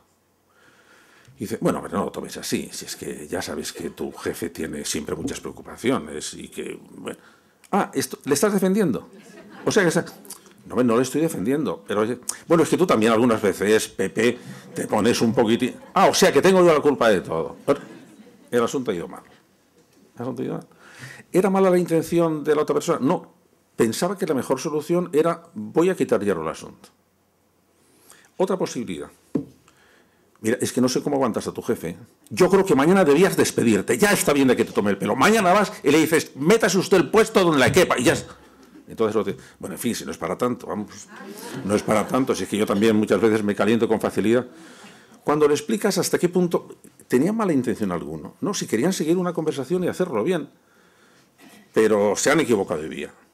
Y entonces, esas cosas, los padres resultan que una de las razones por las que se están haciendo casi adictos a la Fundación de los Padres es que les ayuda también a ellos. Porque claro que les gustaría ellos ser también valientes. Les gustaría tener las virtudes que estamos diciendo que se puedan hacer a sus hijos. Y, por ejemplo, cuando les decimos que el cambio de creencias es absolutamente fundamental para eliminar todo tipo de miedo, lo cogen, vamos, con muchísima rapidez. Y yo creo que estamos literalmente enseñando a los padres cosas que les vienen muy bien.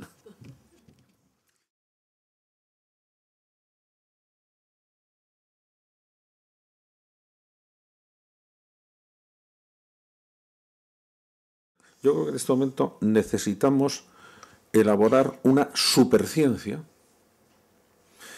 que no es multidisciplinar, porque va por encima, es transdisciplinar, que sea la ciencia de la educación, en el sentido que te explico ahora. Están intentando hacerlo en este momento en 3 focos grandes de investigación, que es en Inglaterra, en Cambridge, en Tokio y en Harvard.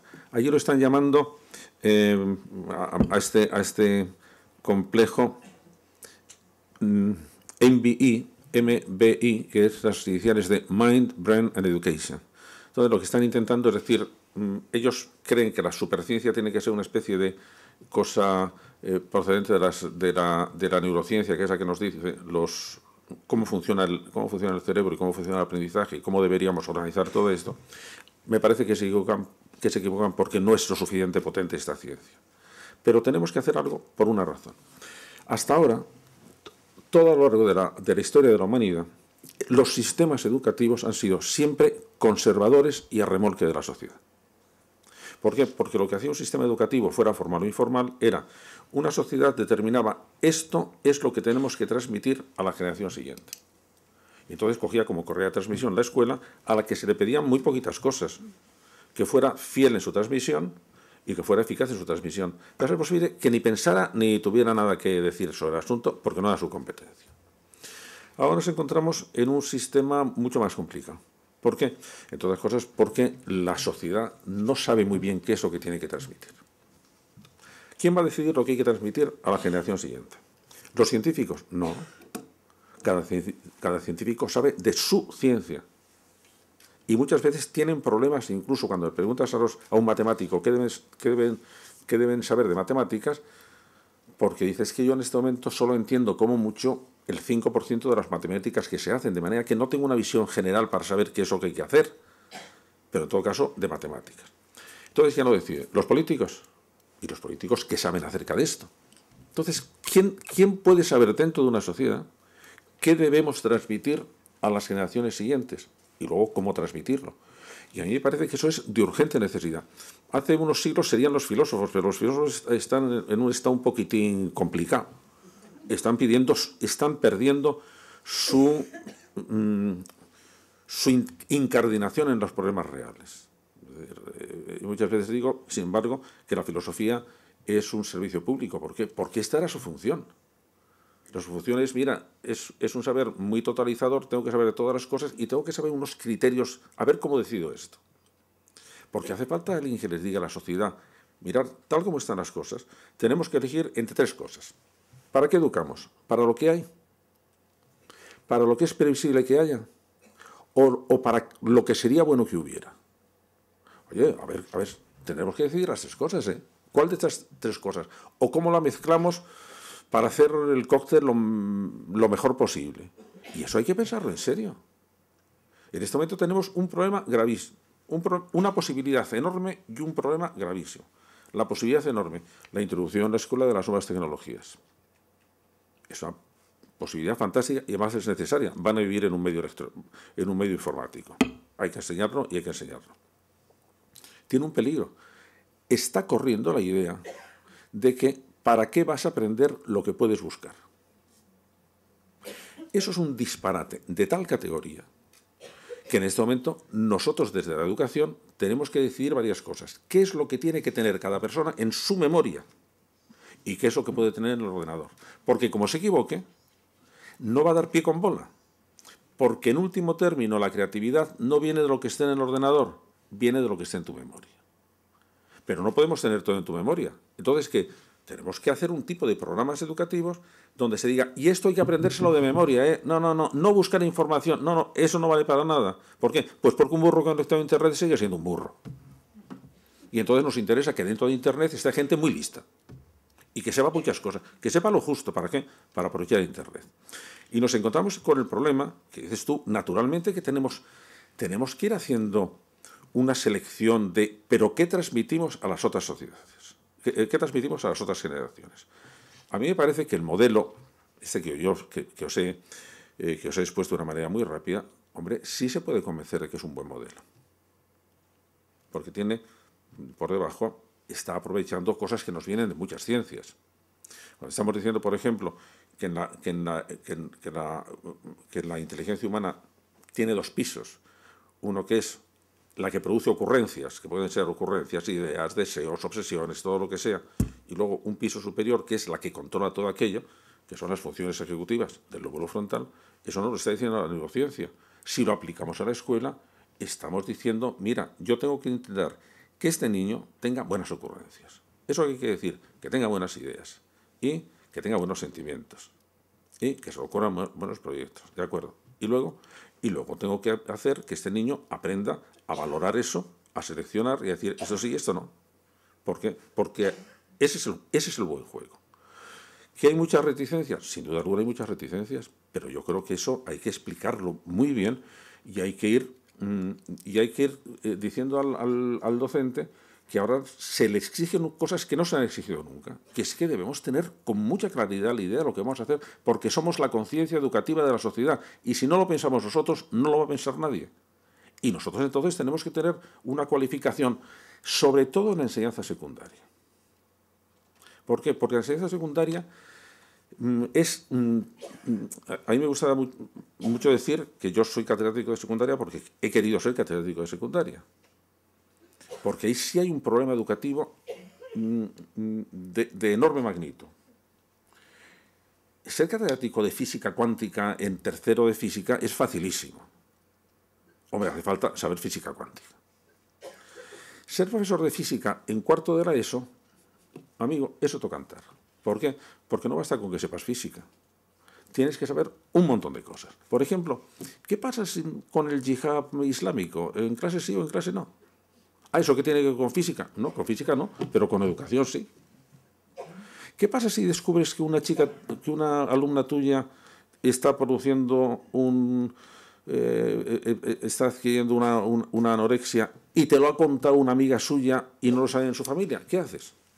Llamas al padre y a la madre y dices, su hija está anoréxica, hablas con la hija. ¿Qué pasa si te das cuenta que una niña o un niño está teniendo en la escuela, como un niño, por ejemplo, veamos a los 5 años, que no es compasivo con el dolor de sus compañeros, hay una gran probabilidad que ese niño esté sufriendo violencia en su casa. ¿Qué hacemos? ¿Lo investigamos o no lo investigamos? Porque no lo sabemos muy bien. ¿Qué pasa, por ejemplo, cuando sabemos que los problemas de agresividad en los niños, si no se resuelven antes de los 9 años, pueden tener mal pronóstico? ¿Qué pasa si ese niño no sabemos que es un niño agresivo y qué hacemos con él?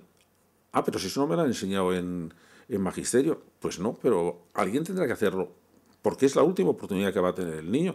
Entonces, todo lo que tiene que ver de la formación del profesorado en la no especializada es grandioso y dificilísimo, y debemos ser conscientes de que es muy difícil lo que se nos pide, de que es muy difícil, y por tanto tenemos que tener y reclamar nosotros una formación extraordinariamente alta.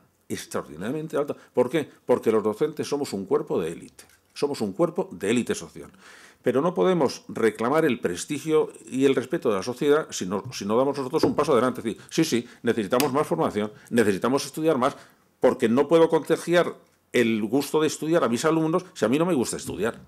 Pues chico, es como el cirujano que dice que le da horror la sangre. Has escogido mala profesión. De manera que te tendrá que gustar, y si no, pues chico, pues búscate otra cosa. Y entonces, en el momento que nosotros tengamos clara la idea de que nosotros tenemos que tenemos que saber muchas cosas y tenemos que saber explicarlas, y tenemos que hacer una cosa que siempre hemos descuidado, que es el marketing educativo. El marketing educativo. Yo contrataba al que lanzó la Coca-Cola y dije, venga usted, lánceme la educación. A ver, láncemelo usted, porque no hay nada más bien intencionado y más estúpido que pensar que el buen paño en el arca se vende. En el arca no se vende nada, ni el bueno ni el malo. Y tenemos que contárselo a la gente. Y unas veces cabreándonos, y otras veces con mucha paciencia, y otras veces insistiendo, y otras veces diciendo, que mira. ¿Por qué?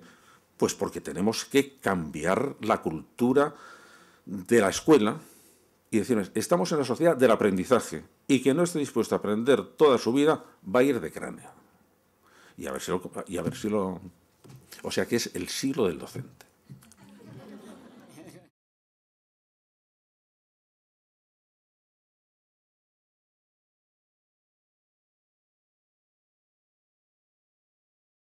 Lo de la alimentación, digamos, está, como tantas otras cosas, está integrado dentro de pautas más generales que la educación, aunque también hay que hacer educación para la alimentación, pero vamos, forma parte, digamos, de los contenidos y de hábitos sanos. Por ejemplo, igual que el ejercicio. Creo que la importancia que tiene el ejercicio físico en la educación es absolutamente colosal, que durante los primeros años el ideal sería que los niños estudiaran lenguas y corrieran mucho, porque es lo que necesitan, pero no me he detenido. ¿Qué pasa respecto del amor? Vamos a ver, respecto al amor pueden pasar dos cosas. Una es el amor que necesita el niño para estar bien educado, o es cómo educamos la capacidad de amar del niño, que es un asunto distinto. En efecto, los tres grandes recursos que tienen los padres para educar a sus hijos son, el primero, la ternura, el segundo, la exigencia, y el tercero, la comunicación. Y eso dicho así es muy fácil, pero la manifestación de esas tres cosas cambia según la edad del niño y muchas veces no es tan fácil.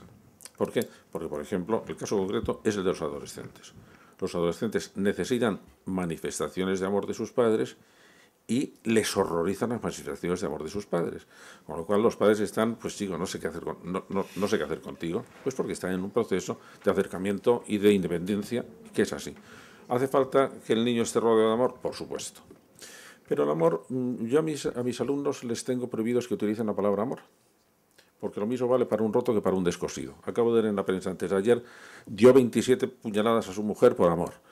Bueno, no. Lo de la ternura es más interesante, el cuidado es lo más importante. Y no hay amor si no se manifiesta en el cuidado. Y el cuidado sí es una función educativa, esencialmente educativa. El cuidado es cuando soy capaz de aplicar la ternura entre otras cosas, manifestar muchas atención, protección, también paciencia, y eso está así. De manera que la ternura o el amor es uno de los tres componentes básicos de la inteligencia, pero el amor tiene que ser inteligente también. No hay nada más peligroso que un amor no inteligente, porque el amor inteligente puede entrar como elefante en una cacharrería. Es decir, puede, por ejemplo, no educar a un niño, puede excederse en su protección, puede excederse en su vinculación, puede excederse en muchas cosas, de manera que la inteligencia es superior al amor. ¿Por qué? Porque tiene que dirigir el amor, porque el amor muchas veces no tiene sistemas de autocontrol.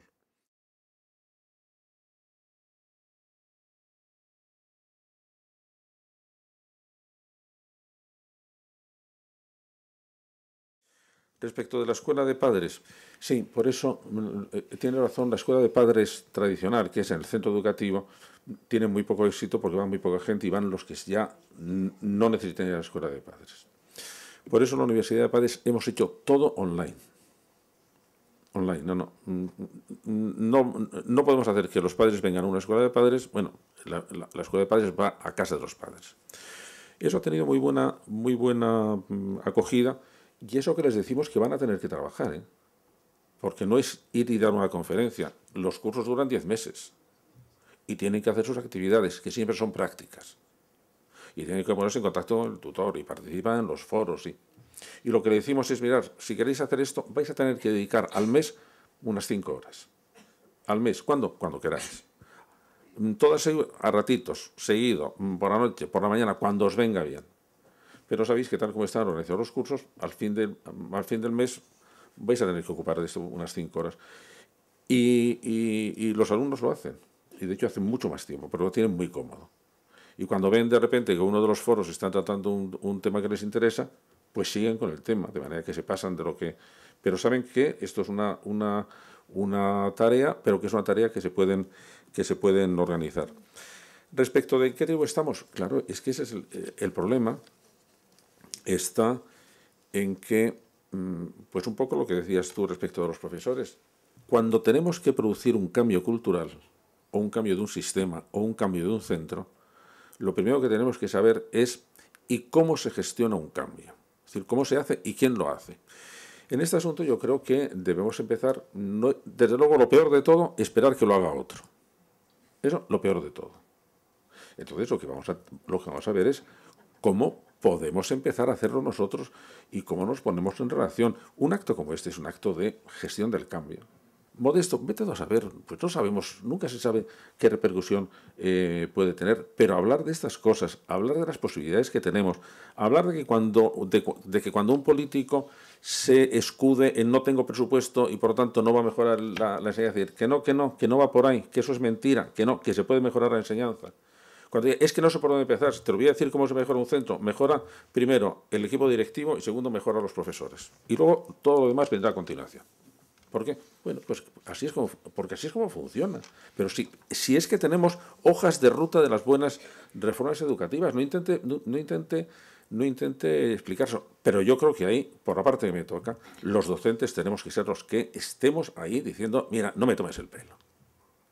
Yo le voy a explicar el asunto, yo me lo voy a aprender. Y bueno, yo voy a aprender porque yo, por mi profesión, soy la conciencia social de la educación. La sociedad ha confiado en mí, no solo para que eduque a sus hijos, sino para que sepa cómo hay que educar a sus hijos, porque no nos lo va a decir nadie. Respecto al cerebro del adolescente, pues yo te voy a recomendar una cosa que a mí me da muy buen resultado. Si explicas esto a los adolescentes, es decir, el dedicar a los adolescentes, basta con 2 sesiones o 3 sesiones y explicarles, mira, así funciona tu cerebro. Y ahora tú verás. Algunas veces les viene bien explicarles, mira, ¿a ti no te gustaría poder programar el ordenador más potente que hay? Hay un ordenador potentísimo. Yo incluso le he puesto un nombre, SOB. Es el ordenador más potente que tenemos. Tiene una memoria que es inagotable, reconoce patrones con más flexibilidad que ninguno de los otros, tiene un buen sistema de cálculo y tiene una capacidad de relación como no hay en este momento ningún otro. Y, oye, ¿no te gustaría tenerle? Bueno, ya le tienes, vienes con él de fábrica. SOB significa superordenador biológico. Mira, ese es tu cerebro. Y tu cerebro le tienes que programar. Y una de dos, o le programas tú o te lo programan. De manera que tú decides. ¿Y qué es lo que puedes conseguir con él? Pues te voy a explicar cómo funciona esto. Cuando empieza a un chico a explicarle con base científica que el cerebro humano tiene la característica absolutamente maravillosa que se puede cambiar a sí mismo, no le digas, y vas a saber matemáticas, dile, oye, ¿cuál es el problema que tienes? ¿Que tienes miedo? ¿Que te quedas muy cortado cuando estás con una chica o con un chico? ¿Que tienes la impresión de que no das mucho de sí? Bueno, de acuerdo. A ver, ¿y eso cómo se rediseña? Y como la neurología es la única ciencia optimista que hay, porque cada descubrimiento que hace lo que nos dice es somos mejores de lo que creíamos. Si eso lo explicas a los adolescentes y dice, pero tú eres quien vas a dirigir. Si yo no puedo hacer nada. Yo te digo las posibilidades, allá tú. Suele resultar bastante bien.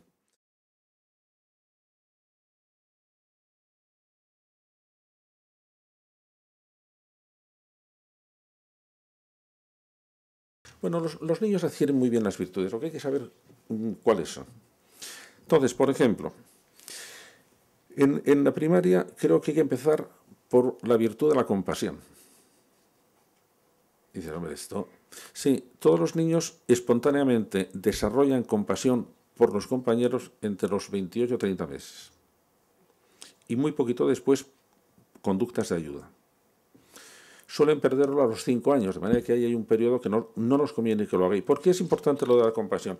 Bueno, porque la compasión, que es el interesarte por el dolor ajeno, es la vía hacia los valores morales más potente. Viene de los sentimientos, pero lo que te dicen es, oye, es que me preocupa el dolor de la otra persona. De manera que esa, bueno, una. En segundo lugar, el respeto hacia todo lo valioso, que es su compañero, su mamá, el pupitre, el árbol, el respeto hacia todo lo valioso. Y en tercer lugar, empezar a fomentar las virtudes ejecutivas específicas, que son la atención. Los niños nacen con capacidad distinta de prestar atención. Y eso se ve porque los niños muy pronto pueden seguir una indicación o pueden distraerse. Entonces, el aprendizaje de la atención, que es una virtud ejecutiva, debe aprenderlo muy pronto. ¿Cómo? Puede hacerlo la escuela o pueden hacerlo las familias. Por ejemplo, los juegos compartidos, cuando estáis jugando con un niño, estamos hablando de niños de un año y medio, 2 años, los juegos compartidos o las actividades compartidas son muy útiles porque el niño se va a distraer, pero tú le puedes reconducir la atención. Es decir, puedes volver a llamarlo. Y lo que estamos teniendo en cuenta, que el aprendizaje de la atención es, el niño nace con una atención involuntaria y entonces cualquier estímulo llama su atención y lo que queremos es que pueda prestar atención voluntaria a una cosa. Y esa es una habilidad que el niño tiene que aprender. Unos aprenden con mucha rapidez y otros le cuesta trabajo. Eso lo tenemos que hacer. Y un poco después, pero no más de la entrada incluso el año antes de la entrada en la primaria, es decir, a los 5 años, los niños deben empezar a tener algún tipo de responsabilidad. Y de hecho nosotros lo que hacemos es señalarles ¿y qué tipo de responsabilidad puede hacer?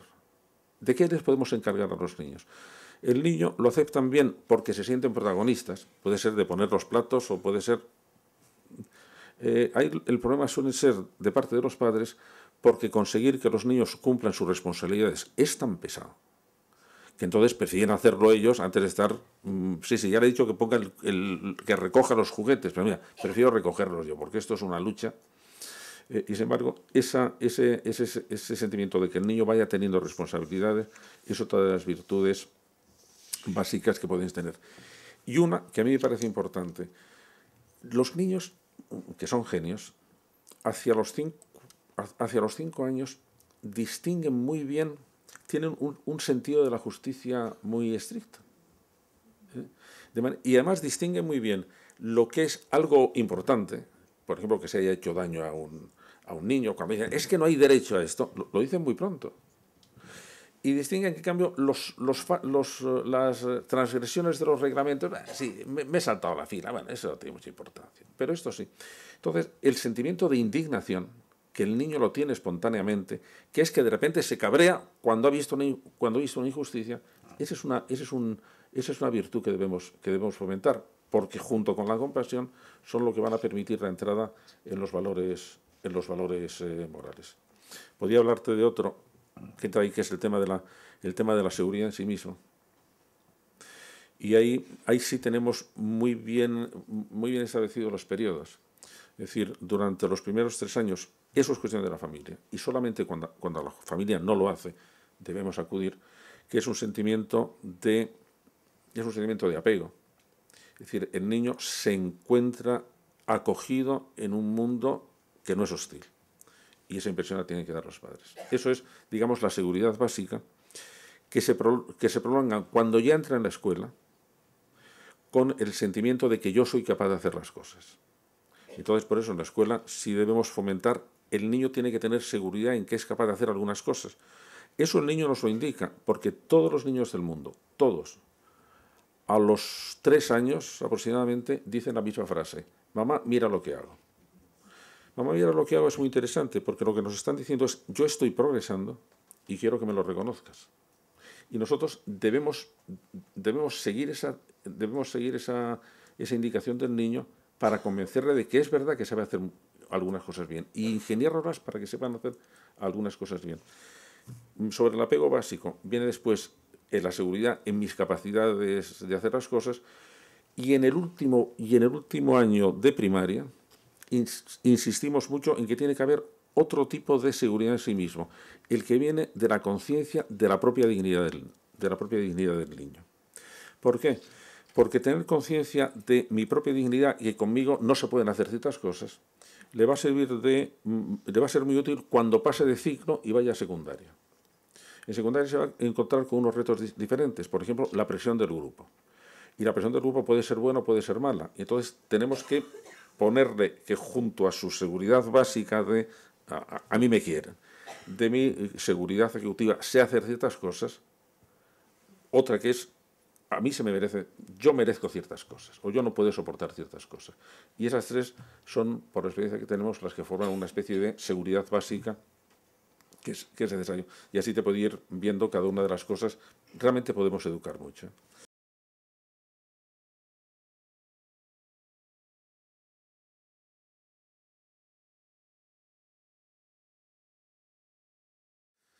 Pues mira, que nosotros debemos predicar con el ejemplo. Y nosotros somos los que podemos gestionar el cambio.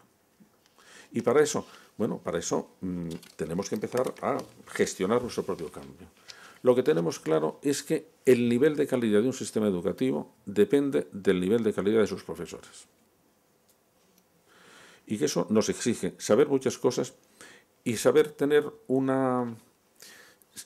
estar muy orgullosos de lo que hacemos, tener mucha seguridad de lo que hacemos y decir, lo que sabemos nosotros no lo sabe otro. Lo que pasa en las aulas lo sabemos nosotros. Y tenemos que estar absolutamente abiertos a, venga usted a ver lo que hacemos. Las aulas, las clases debían ser abiertas. No, usted venga a ver lo que hacemos. A ver, para que vea lo que estamos haciendo. Y yo voy a entrar en clase de otro para aprender quién lo hace mejor. Porque tenemos que estar sabiendo que es una profesión muy difícil y que tenemos que estar aprendiendo las mejores prácticas. Y un asunto importante, se ha acabado el tiempo del profesor aislado. Un profesor solo, en su burbuja, con sus alumnos, bueno, eso, Jesús y los 12 apóstoles y Sócrates y los suyos, eso se ha acabado. Es el centro quien educa. Es el centro quien educa. Y entonces, para trabajar en un centro y que sea un centro inteligente, tenemos que formar a los profesores que sepan colaborar entre ellos. La partición de las... nosotros tenemos la manía de que, una cosa anterior. Hombre, no pensar que quien no está en la universidad es un fracasado docente. Hombre, hasta ahí hemos llegado. De manera que lo primero es eso. No, la persona que está en educación no universitaria tiene una profesión de una dificultad tal, que vamos, lo que tiene que hacer un catedrático de universidad es mucho más sencillo. ¿Por qué? Porque está especializado. Y nosotros tenemos que luchar contra un montón de cosas. De manera que, yo hago esto porque quiero hacerlo. Y no es que me haya frustrado mi carrera, esto es lo que quiero hacer. Segundo, tengo que aprender a colaborar con los demás. Porque si no, no educamos. Es el centro el que educa. Y para colaborar necesitamos tener una serie de virtudes que no estamos teniendo en la formación que recibimos. Y no nos ayuda el sistema porque, por fascinación de la universidad, la introducción de la partición en departamentos en los centros de secundaria fue un disparate. Fue un disparate porque entonces ya un profesor, en todo caso, se relaciona con los profesores de su departamento, pero no con el resto de los profesores. Y el hecho de que una parte importante de los centros de secundaria no se celebren asiduamente reuniones de trabajo del claustro entero, hace que los centros no funcionen. Y es el centro quien educa. Y nosotros debemos presionar para que sea el centro quien eduque y saber colaborar con los demás. O sea, que quedan muchas cosas por hacer, pero realmente las sabemos bastante bien, ¿eh?